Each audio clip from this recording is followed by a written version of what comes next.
क्या झारखंड और बिहार की जनता को विकास के नाम पर ठगा जा रहा है?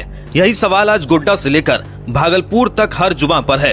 गोड्डा में कहा गया था बिजली बनेगी, रोजगार मिलेगा, क्षेत्र चमकेगा, लेकिन आज खेत बंजर है, नहरों में जहरीला पानी बह रहा है और बच्चों की सांसें प्रदूषण से टूट रही है। ऑस्ट्रेलिया से कोयला लाकर बिजली बनाने का वादा कर अनुमति ली गई, लेकिन अब झारखंड का ही कोयला जलाकर जनता की जिंदगी से खिलवाड़ किया जा रहा है। उधर बिहार के भागलपुर में तो हद ही कर दी गई। आज के जमाने में 1 रुपया में कुछ नहीं मिलता, न चाय न बिस्किट, लेकिन यहाँ अडानी को 1050 एकड़ जमीन मात्र 1 रुपये में सौंप दी गई, वो भी 33 साल के लिए।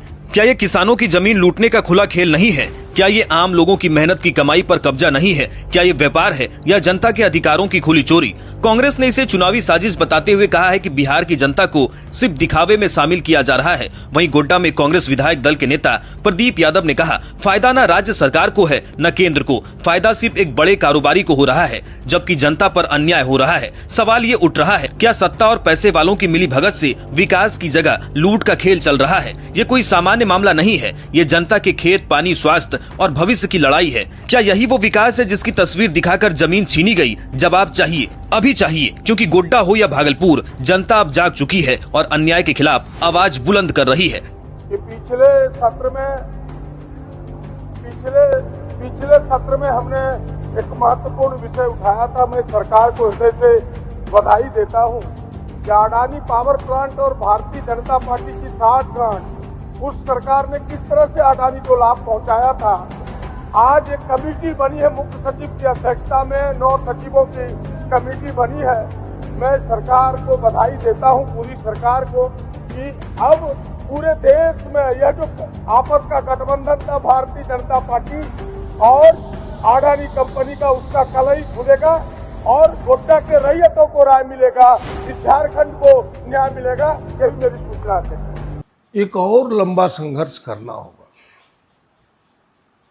तब गोड्डा वासियों को हम सब न्याय दिला पाएंगे, वरना गोड्डा को यही डर झेलना होगा और लड़ना होगा, बिल्कुल ईमानदारी से लड़ना होगा। और हमें लगता है कि जनता खड़ी होगी, क्योंकि जनता अब चीज़ों को समझने लगी है। जो उन्हें कल तक लोग दिखाते थे कि तुम्हें रोजगार मिलेगा, कल तक दिखाता था कि तुम्हें इससे इतने फायदे होंगे, अब सारी चीज़ लोग समझ चुके हैं। इनके बंद होने से गोड्डा को कोई नुकसान नहीं है, झारखंड या देश को भी कोई नुकसान नहीं है। लाभ तो सीधे अडानी को है। इस देश को भी ना 1 रुपया मिलता है, ना इस स्टेट को मिलता। वो तो स्पेशल इकोनॉमिक जोन है, यानी 1 रुपया टैक्स भी हम उससे नहीं ले सकते। जो कोयला कल तक ऑस्ट्रेलिया से लाने की बात थी, आज ईसीएल से ले रहा है, जबकि उसको इन्वायरमेंटल क्लियरेंस ऑस्ट्रेलिया के कोयले पर मिला। लेकिन आज तो सीधे आप देख रहे हैं कि वो ललमटिया खादान से कोयला ले रहा है। कई सवाल हैं, इतना जल्दी इन सवालों का उत्तर मिलना कठिन है। लेकिन इतना ही मैं कह सकता हूं गोड्डा के लोगों को कि निराश नहीं होना है।